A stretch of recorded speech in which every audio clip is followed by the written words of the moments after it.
Xprofessor here from Rounding Some Corners, also on TikTok. And I got to ask you, how many politicians do you think there are out there who are working and carrying around in their pocket or somewhere a vaping pen like this one containing marijuana derivatives such as THC and CBD, and they're either enjoying it on the job or when they get home, they're enjoying their vaping pen. This one is courtesy of the state of Pennsylvania. That's what I'm taking on in this video lecture today. We're talking about marijuana's doxa as a dangerous drug, and we are relating it to politician hypocrisy. That's what we're talking about today. And doxa, as a reminder, is an area of knowledge that has been set aside in society as being untouchable because it's assumed to be true or accurate or contextual, and so it never gets criticized and taken down. And all of the implications that go along with that doxa are felt. In the case of marijuana, the doxa of marijuana is as a dangerous drug. And that means the same very politicians who are coming home or perhaps going across the street after they've been working to a local bar and drinking alcohol with others, or perhaps smoking cigarettes or smoking cigars, both of those substances delivering drugs out in the open. People are doing them without being embarrassed, without hiding what they're doing.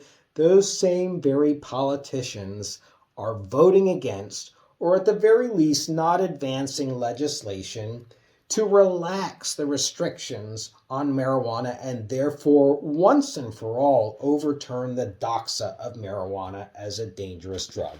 That's what we're taking on today. We're talking about politicians and their hypocrisy, and who could forget this Bill Clinton answer when he was running for president in 1992 when he was asked about his marijuana usage.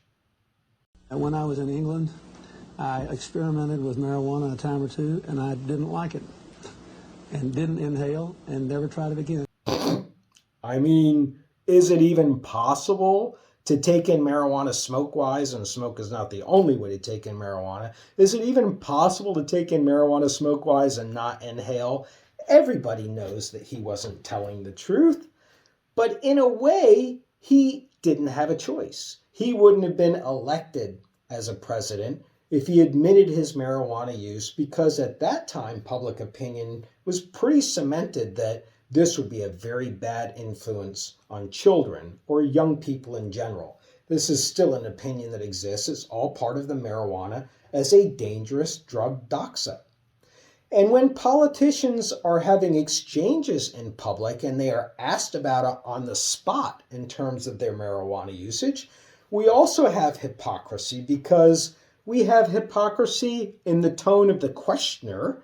We're about to see from a former political campaign, again for president, you can hear the questioner asking about marijuana usage, and in the tone of the questioner, there's a smirk or there's a laugh, and it's a sort of a let's wink and nod about the fact that we're going to pretend we're asking a serious question about a dangerous drug. But we're also going to kind of laugh because we know, those of us who use marijuana, that it can be quite funny and hilarious, and that overall it's relatively harmless depending on how it's used. And so you can hear that in this clip. Governor Christie recently said, quote, "If you're getting high in Colorado today, where marijuana has been legalized, enjoy it until January 2017, because I will enforce the federal laws against marijuana." Will you? I think one of the great problems and what the American people don't like about politics is hypocrisy. People who have one standard for others and not for themselves. There's at least one prominent example on the stage of someone who says they smoked pot in high school. And yet the people who are going to jail for this are poor people, often African Americans and often Hispanics. And yet the rich kids who use drugs aren't.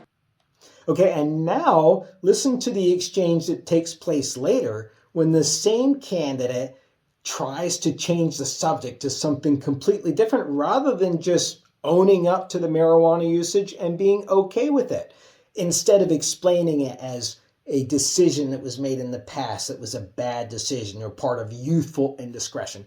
Why not just own up to it? Here's a typical example of a politician changing the subject or backpedaling. So 40 years ago, I smoked marijuana, and I admit it. I'm sure that other people might have done it and may not want to say it in front of 25 million people. My mom's not happy that I just did. That's true. But here's the deal.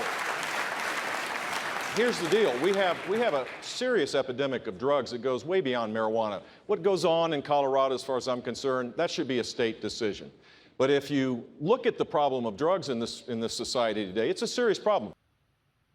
All right, so we have illustrated through these two cases that marijuana cannot advance while politicians continue to have hypocrisy. In a previous video, we talked about how adversaries of marijuana include lobbyists. I want to expand on that here based on what American politicians are receiving money-wise from those same lobbyists who are seeking to prevent marijuana legislation from advancing. Did you know, according to the LA Times, in an opinion piece, that approximately 3/4 of U.S. senators accept donations or money from Big Pharma? 3/4. Now, we've already established that Big Pharma does not want marijuana to be used to treat health afflictions because opioids and other pain relievers are very profitable. And so when you have 3/4 of U.S. senators accepting Big Pharma dollars, they are probably going to be very comfortable in public talking about how they want to take a look at marijuana usage, knowing also that many of them did use marijuana, even if it was only in college. And at the same time, when it comes time to vote to legalize marijuana or to take it off of the Schedule I classification, they just won't do it. And this hypocrisy of lobbying does not just take place at the federal level. Approximately 82% of state lawmakers are also accepting Big Pharma dollars. Now, that's an incredible swath of politicians across the country. Far more people are accepting big dollars from Big Pharma with a potential impact on their decisions. Meanwhile, these politicians are having a past with marijuana in college, high school, with friends, with parties, in families, but there is this tremendous pressure not to speak about marijuana as it is if a normal substance that you take in, just like the same politicians are taking in with alcohol and tobacco. And politicians know also that if they choose to take a policy position in public and make it part of their campaign, as this politician does, that they will then be attacked by opponents in their campaigns. And the attack ads are very likely going to be accusing the politicians of wanting to legalize all drugs.